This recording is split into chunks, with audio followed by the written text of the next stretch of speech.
Hello friends, welcome to my Raj garden. आज की video rose flower के अपडेट की है। मेरी जो लास्ट वीडियो मैंने रोज के ऊपर में अपलोड की थी, उसे आपने काफ़ी प्यार दिया था, काफ़ी व्यूज़ मिले थे। उसमें मैंने आपसे कहा था कि रेनी सीजन के बाद में ज़्यादा फ्लावर लाने के लिए क्या करनी पड़ती है, मैं आपको इसके अपडेट दूंगी।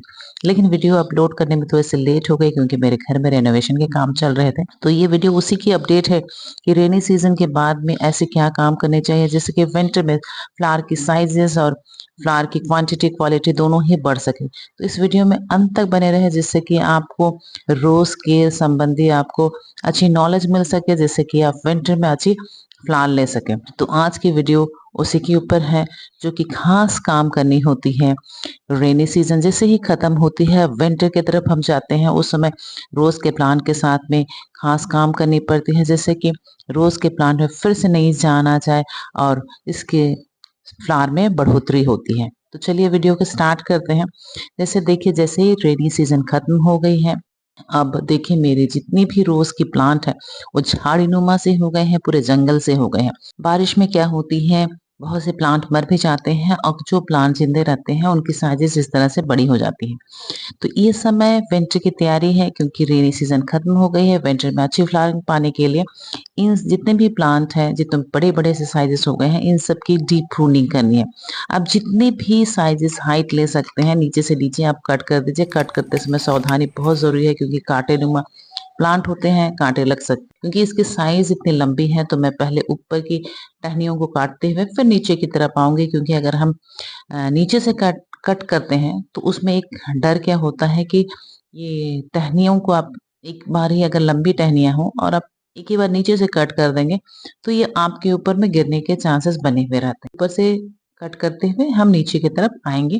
अब जितनी आप इसकी साइज रखना चाहते हैं उतनी अच्छी, आप जितनी छोटी करेंगे उसकी बुसेस उतनी अच्छी निकल आएंगे। उसके बाद में कटाई करने के बाद में उस बुश में जितने भी सूखे टहनियाँ हैं उन सभी टहनियों को बाहर निकालना है।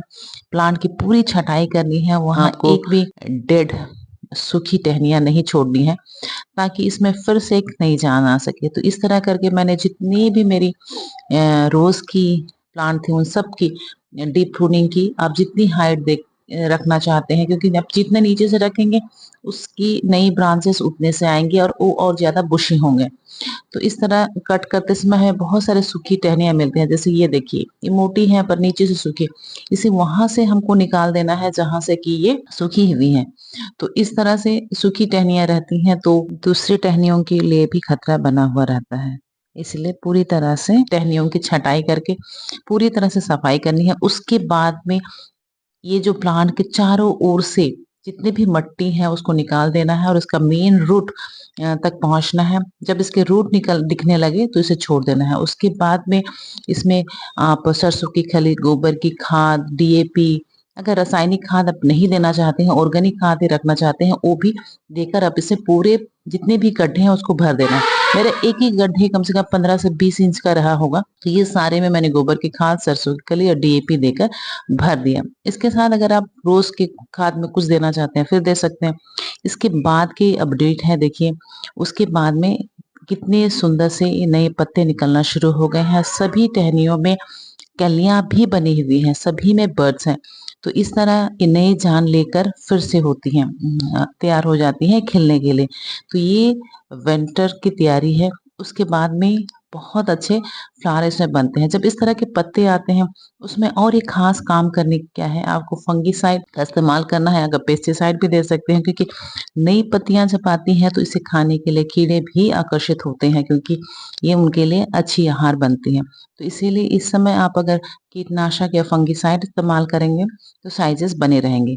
और इस समय प्लांट हेल्दी रहते हैं तो अपने आप को फाइट करने की क्षमता इसमें बनी हुई रहती है। अगर नहीं भी करते हैं तो भी उतना क्षति नहीं होता है, लेकिन कर दें तो इसे प्रोटेक्शन मिल सकता है। इस तरह ही विंटर की तैयारी होती है। अब विंटर जैसे ही आ गए, देखिए साइजेस कितनी अच्छी अच्छी आने लगी और प्लांट भर भर कर फूल देने लगे। तो ये इस तरह एक नए एनर्जेटिक के साथ में प्लांट रेडी हो जाते हैं पूरे विंटर, पूरे साल भर के लिए। तो ये साल भर का एक खास काम करना होता है कि आप अपने रोज के प्लांट को नई जान देते हैं, उसके बाद में ये अच्छी फ्लावरिंग करती है। रोज ऐसी प्लांट है जैसे कि अच्छी केयर और अच्छी पोषक की जरूरत होती है, तब जाके आपको अच्छी फ्लावरिंग देती है। तो आशा करती हूँ ये वीडियो आपको इन्फॉर्मेटिव लगी होगी। अगर अच्छी लगे, आपको नॉलेजेबल लगे, आपके रोज प्लांट को फिर से ज़्यादा ताज़ा करने में हेल्प लगी, तो आप लाइक करिए, कमेंट करिएगा। फिर मिलते हैं इसी तरह कोई दूसरे वीडियो में। तब तक के लिए happy gardening, take care, bye bye.